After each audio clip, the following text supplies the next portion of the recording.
Hey everybody, Matt here, but you can call me Matub, and today I am playing a game that was made by one of my friends. It is called Mike McCarthy's 3 Minute Mania, and it is by Badger Noonan. I don't know if you guys remember, I did that beer review I don't know, like a year ago. But he made a Twine game, and Twine is kind of a interactive story, I guess is kind of how you would put it, like a choose your own adventure. And I'm cosplaying as Mike McCarthy right now. I gotta have the lazy eye though. I don't know if I can do a lazy eye. But Mike McCarthy is famous for having a very, very conservative offense approach in football. Now, Badger Noonan made this game here, and excuse me, like my football glass. Um, he made this game here, and it is supposed to be a simulation of Mike McCarthy's offense. And so I figured let's give it a shot. All right, loading up. And as you can see, I'm recording the whole browser, so you should be able to get the URL and stuff at the top. And box art illustrated by me.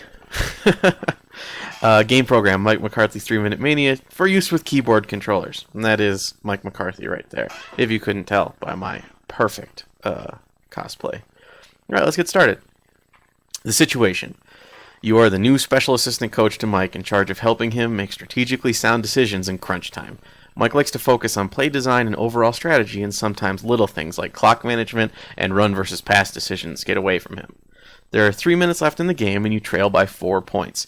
You have the ball at your own 35-yard line with 1 timeout remaining. Can you help Coach Mike lead the green and gold to the winning score? It's 1st and 10. What do you do? Well, let's I'm going to try and play this as Mike McCarthy, what I think Mike McCarthy would do. And Mike would do something stupid, like give the ball to Eddie Lacy. Eddie Lacy is the running back. Mike says, good call, kid.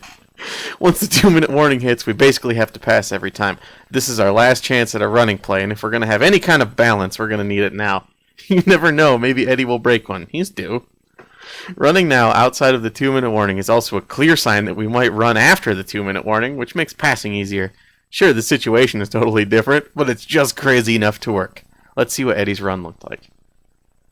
Eddie Lacy is stuffed, and you have one more play before halftime if you hurry. Halftime, I think he means the 2-minute warning. Remember, you are down by 4 and have a long way to go.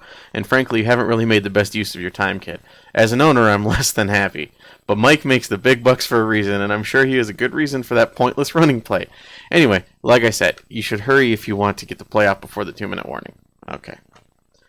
Only option is a hurried throw to Richard Rodgers just before the sticks. Richard Rodgers is a tight end who is famous for turning like a school bus. He is not very agile, doesn't break tackles, but he's got really good hands. Challenge time. The previous play has the ball sitting just inches away from a first down. Spot challenges are among the toughest in the NFL, but if you win the challenge, you will keep your timeout and pick up a first down, whereas if you lose, you'll be forced to try and convert .0005 inches with an Aaron Rodgers-led offense. Well, Mike McCarthy loves throwing flags. He challenges the dumbest shit in the world. So let's throw the flag. Ed Hockley laughs uproariously at you. Oh, Mike, we'll take a look. Hockley can be heard snickering as he pulls the thick curtain over the on-field review screen. You remember all of a sudden that the NFL does not conduct reviews like that anymore, and you sneak over to the muscled ref. There you see him surreptitiously eating popcorn and watching Stranger Things on Netflix. He notices you and steps out. One of his assistants comes over to Coach Mike. Mike, meow. We had the ball spotted inches short of the line to gain. But meow, we're wrong, and meow will be moving to it 0.00000025 inches and re-meowing meow. The measurement comes up short. Now, we need to get a first down. And Mike McCarthy is famous for the fullback dive, which last year would have been John Kuhn, who, when he goes for a run, Packers fans shout, Kuhn! Like surreptitiously. Sorry, that word's sticking out to me now. So, there's a super secret. I want to know what the super secret surprise play is, but it's got to be John Kuhn. Kuhn. See, there's John Kuhn gallantly gains exactly enough for the first down after a second surge leads him to a wide open hole that someone like James Starks may have hit for a touchdown or at least a long gain. Crowd goes wild for the minor accomplishment and chants their hero's name, Kuhn, in unison as he triumphantly gives the first down signal. It is now the 2-minute warning, 1st and 10. You are out of timeouts, somewhere around midfield. You know what? Mike McCarthy loves running the ball. He loves the balance. And I feel like if we don't run it now, we're not going to have the balance. So, draw a play to Lacey. Let's see what Lacey does. They never see it coming. You decide that a run here will take everyone by complete surprise, so you dial up a dandy up-the-middle number. Sure, it won't go to the sideline stopping the clock, but hey, game theory, right? But who should get the ball? Obviously, it should be Eddie, because it's a draw play. Aaron says, you'd like to think that, wouldn't you? You've beaten my giant, which means you're exceptionally strong. Oh my god, this is a Princess Bride reference. Which means you're exceptionally strong, so you could have put the poison in your own goblet, trusting on your strength to save you. So I can clearly not choose the wine in front of you. But you've also bested my Spaniard, which means you must have studied. And in studying, you must have learned that man is mortal. So you would have to put the poison as far from yourself as possible. So I can clearly not choose the wine in front of me. What I'm saying here is that both of your choices are stupid, and I've spent the last few years of my life building up immunity to stupid choices. So Aaron Rodgers decides to do something different. And he hits Jordy for a first down with a beautiful sideline catch, as Jordy does with his toe tap there. Jordy Nelson makes a spectacular catch on the sidelines for a 15-yard gain, stopping the clock. What a play! You are now at the 35. Time is stopped, and all is right with the world. Mike can spend a calm moment deciding on the proper play. Should you? Well, Richard Rodgers hasn't caught a pass in a while, even though he just did. Or a screenplay! Mike McCarthy loves screenplays. Let's run a screen. James Stark snags the screen pass and bolts between linemen for a 10-yard gain. Unfortunately, he goes down inbounds. Mike turns to you. Why didn't he get out of bounds? I don't know. The sideline was right there. He's a veteran. I thought he would understand. Mike says, this conversation is taking up valuable time. I thought you were supposed to save time. We need to play now. Fuck it. Aaron scrambles. So Aaron Rodgers, if you don't know, will just run around like a madman until something happens. Real schoolyard football kind of stuff. Aaron snaps out of it and gets everyone to the line. He calls a hurry-up play, and everyone heads into their routes. Cobb is covered. Richard Rodgers has only moved a few inches off the line of scrimmage. And Eddie Lacy is bent over, gasping for breath. Devontae Adams runs free along the sidelines, but Aaron has had enough of that for one day. For those who don't know, Devontae Adams' nickname among Packer fans is Drop-Vontae. He tends to get open, but then drops really easy passes. But then he'll make some ridiculous, like, circus one-handed backwards falling way, whatever. It's frustrating. He buys as much time as he can, and he takes off, gaining a big chunk of yards and sliding down at the 15, but there's a flag on the play. Ed Hockley, holding offense Don Barclay. What? Why the hell is Paul, why is Don Barclay playing? Why is Don Barclay in on the offensive line? Don Barclay. Yes, I'm calling it out by name. I mean, you should have seen it. Kept his head up. Saw what he hit. It was kind of a tackle, but you should teach kids in heads-up program. Unfortunately, Don is a lineman, and tackling his man is illegal. 10-yard penalty. I mean, it's also Aaron's fault for taking so long with the ball. Did you see that guy wide open on the sidelines? That's going to look bad on tape. 2nd down. Okay, so here's what I would like to do. Jeff Janis is one of the faster wide receivers on the team, and he's really good at catching the deep ball. Against Arizona last year, he had 2 monster catches in a row. Hit Cobb over the middle. Randall Cobb always gets open over the middle, but that would be bad clock management. But you know what no one would expect? A screen to the fullback. So let's do a Kuhn screen. Kuhn screen. John Kuhn catches the ball and rumbles for a modest gain as the Lambeau crowd screams, Kuhn, yet again. The wily veteran fails to get out of bounds and the clock is running. Aaron tries to get everyone lined up, but no one can hear anything over the chant of Kuhn. Aaron makes that gesture that offensive players do when they want a crowd to shut it. You know, the angels in the outfield motion. As the crowd quiets, you can hear Aaron swearing under his breath. Mike is staring at the Ring of Honor. You can see him silently mouthing the words, Blood McNally. It's up to you to make the call. Oh my god, what down is it? Throw it deep. Procedure penalty. Aaron hustles up to the line and tells everyone to go deep. Treader snaps the ball, but Don Barclay jumps and the play is blown dead.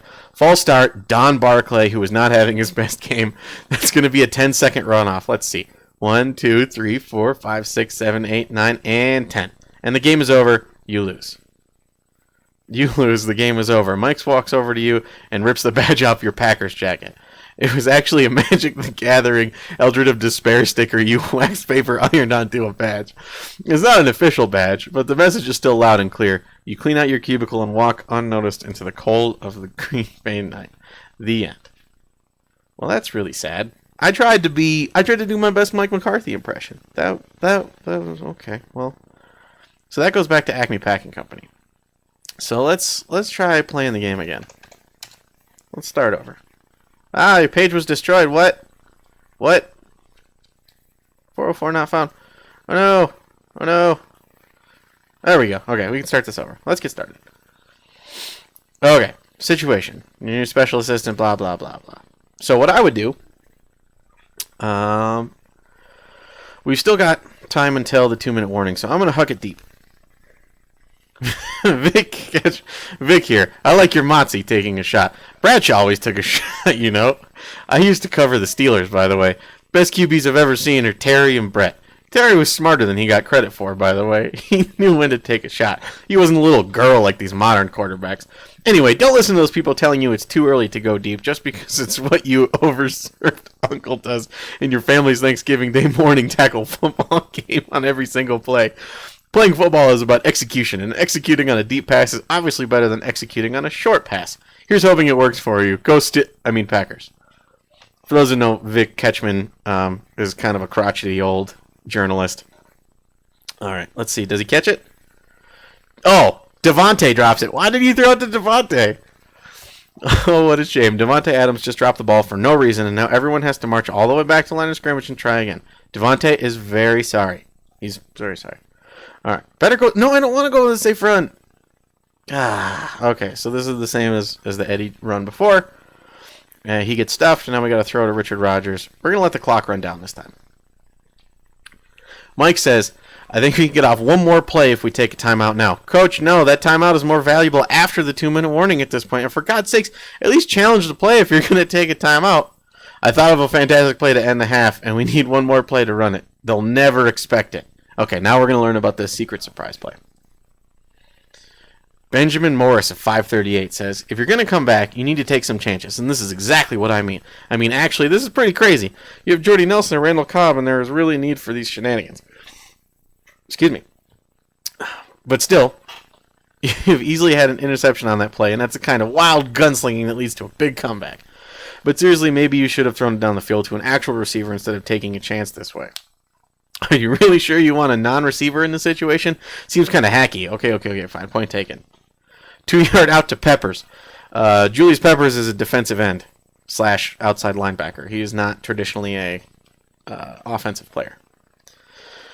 Peppers hauls in the short throw as the crowd erupts. He was draped by a linebacker, and honestly, he's dropped that throw a bunch in practice on account of not being a professional wide receiver or tight end, but the careless risk-taking pays off with a first down.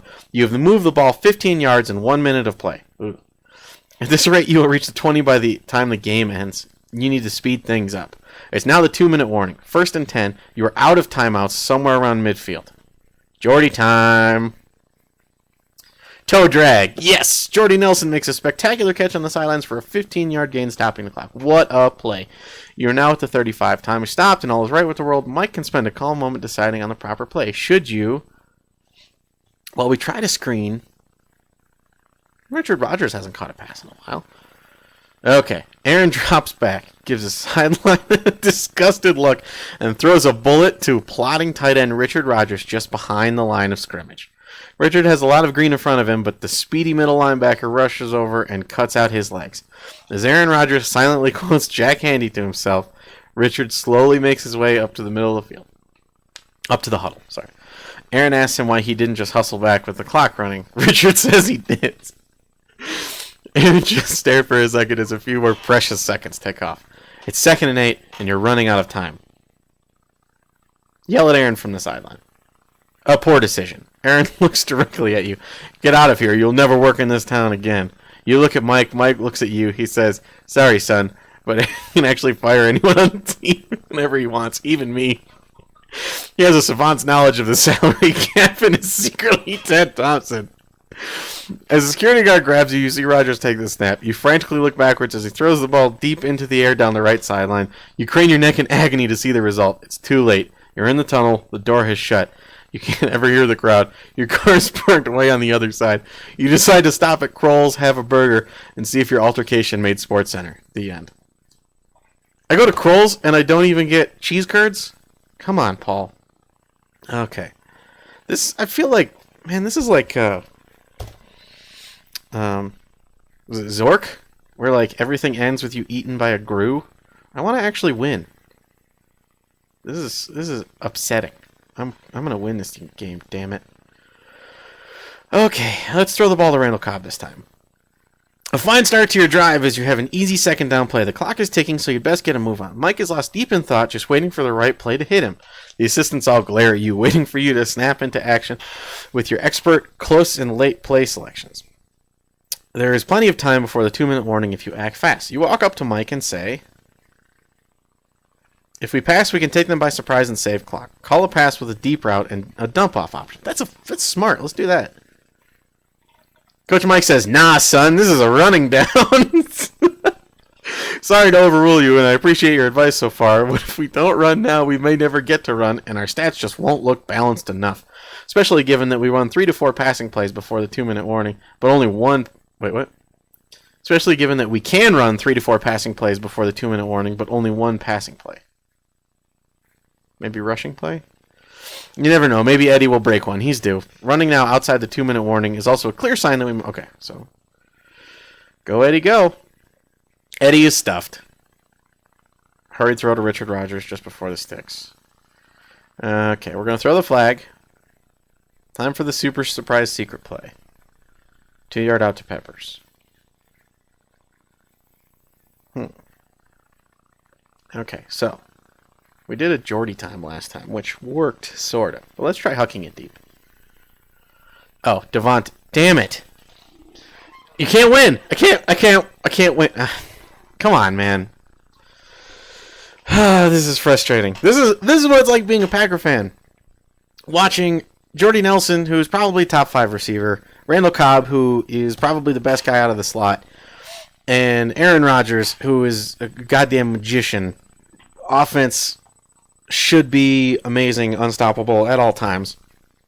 And it's run by Mike McCarthy, whose play calling is so conservative that it wants to drug test welfare recipients. Like, it's that bad.